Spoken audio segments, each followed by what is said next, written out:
Saudara-saudari terkasih, apakah saudara sudah memulai hari ini dengan penuh sukacita dan punya niat baik untuk melakukan kebaikan meskipun kecil? Semoga Tuhan memberkati niat baik saudara. Kita sering punya niat baik untuk membangun sebuah kehidupan yang baik, yang berkenan kepada Tuhan, kehidupan rohani yang mendalam. Tapi seringkali kita tidak maju-maju. Rasanya sama saja. Dari minggu ke minggu, bulan ke bulan, tahun ke tahun, ya begitu-begitu saja. Kenapa bisa begitu? Pertama, karena memang membangun hidup yang baik, membangun hidup rohani yang mendalam, itu membutuhkan kesabaran, ketekunan. Yang kedua, seringkali kita mempunyai blank spot. Kalau di dalam Injil mungkin ungkapannya adalah balok di mata kita. Dan Tuhan mengatakan sebelum kamu bisa menyingkirkan selumbar di mata saudaramu, kamu harus bisa menyingkirkan balok di matamu. Supaya bisa melihat dengan jelas dan bisa melepaskan selumbar itu dengan tepat.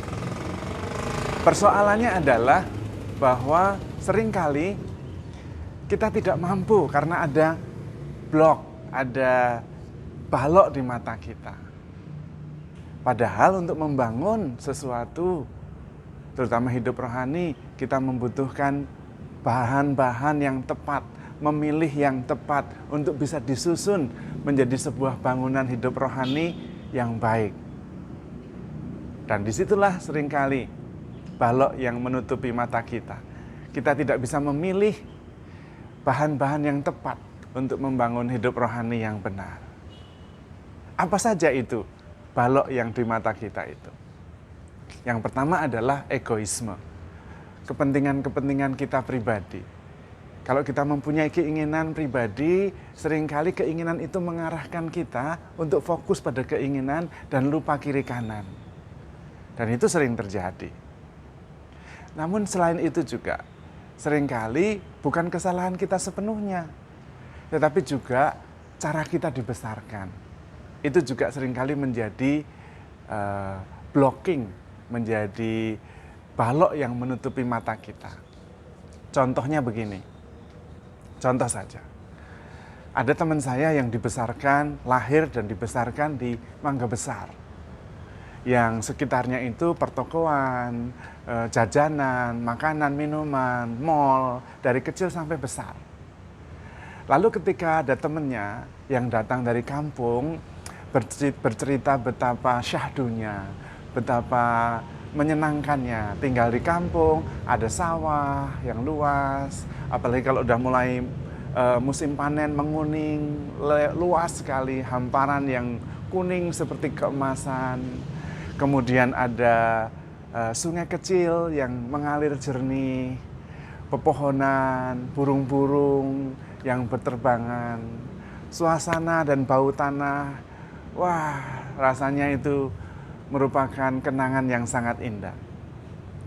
Dan sahabat saya yang dilahirkan di Mangga Besar itu tidak mengerti, tidak bisa merasakan hal itu, karena memang di luar pengalamannya. Indahnya di mana, syahdunya di mana, dia tidak ngerti.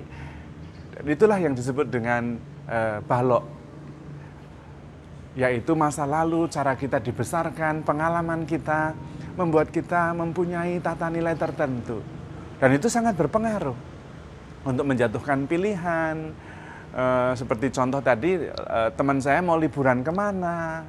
Itu kalau yang memang sudah biasa dibesarkan di kampung, liburan yang menyenangkan itu kembali ke kampungnya. Menikmati suasana desa. Dan itu sudah segar. Tidak ngapa-ngapain, ganti suasana saja. Karena seperti terkoneksi dengan masa lalunya.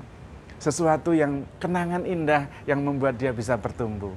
Sementara teman saya yang dibesarkan di Mangga Besar, ya tidak begitu caranya. Caranya berbeda lagi, mungkin hanya dengan pergi ke mall dan makan, menikmati makanan yang enak, sudah cukup. Itu yang seringkali menjadi balok yang menutup kita. Lalu bagaimana cara menyingkirkan balok itu? Nah, itu yang penting. Supaya kita melihat dengan mata yang jernih. Dan ini kuncinya. Hati yang bersatu dengan Yesus akan memberi kita mata yang jernih untuk membangun hidup yang baik. Kesatuan dengan Yesus dari hati ke hati, itu rupanya membuat kita bisa melihat dengan jernih, menyingkirkan balok yang menutupi mata kita. Apalagi kalau kita bisa melihat dengan sudut mata cara pandang Yesus. Bagaimana Yesus memandang dunia ini. Maka kemudian kita bisa memilih apa yang tepat untuk bangunan hidup rohani yang mau kita bangun.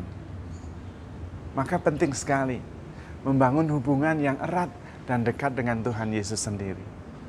Supaya kita bisa memandang dunia ini, memandang peristiwa ini dari sudut pandang Yesus sendiri. Nah, ada satu caranya, yaitu cara yang juga ditunjukkan oleh Yesus. Yaitu supaya kita memperhatikan dan hidup dekat dengan orang-orang kecil. KLMTD seringkali disebut. Kecil, lemah, miskin, tersingkir, dan disabel. Mengapa begitu?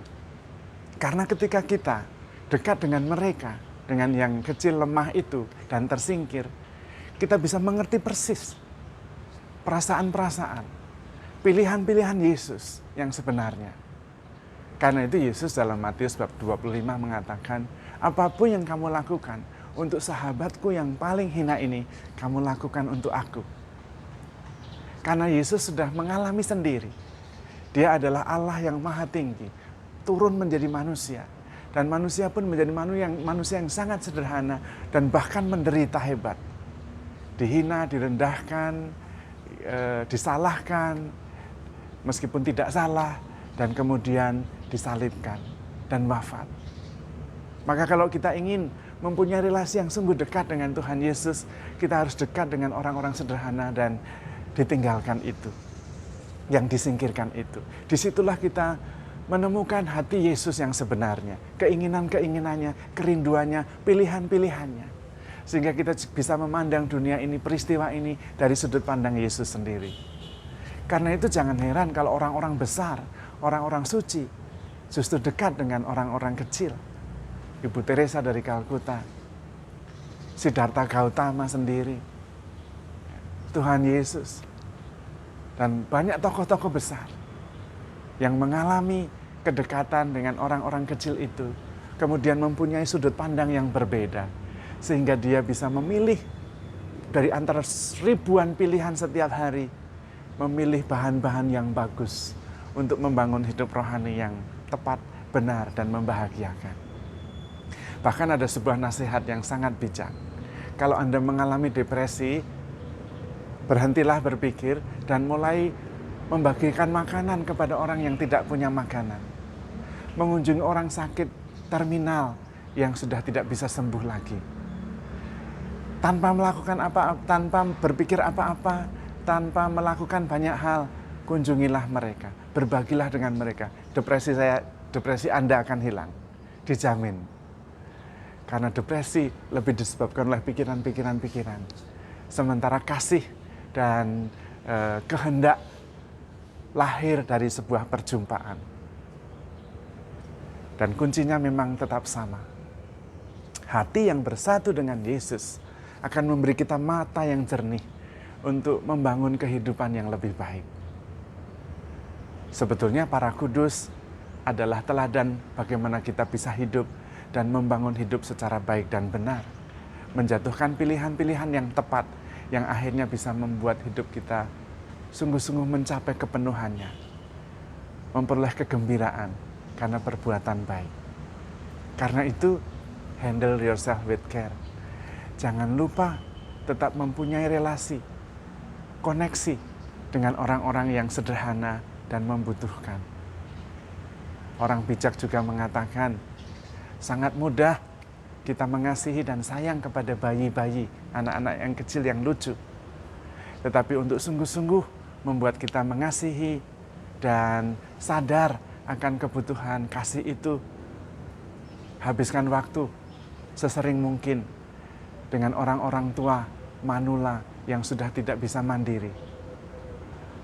kebaikan, kasih, kerendahan hati akan tumbuh dari relasi itu. Kalau Anda menyempatkan diri untuk berelasi sesering mungkin dengan orang tua yang sudah mulai pikun dan tidak bisa mengatur dirinya sendiri, tergantung kepada orang lain, Anda akan sungguh-sungguh mengalami pertumbuhan rohani, kerendahan hati, kasih yang mendalam. Karena itu, kalau di rumah Anda ada orang tua yang membutuhkan perhatian, itu adalah kesempatan bagi Anda dari Tuhan untuk berbuat baik dan tumbuh secara rohani. Mari kita membangun relasi yang erat dari hati ke hati dengan Tuhan Yesus, supaya mempunyai mata yang jernih untuk menjatuhkan pilihan agar hidup kita semakin baik dan bermakna. Tuhan memberkati.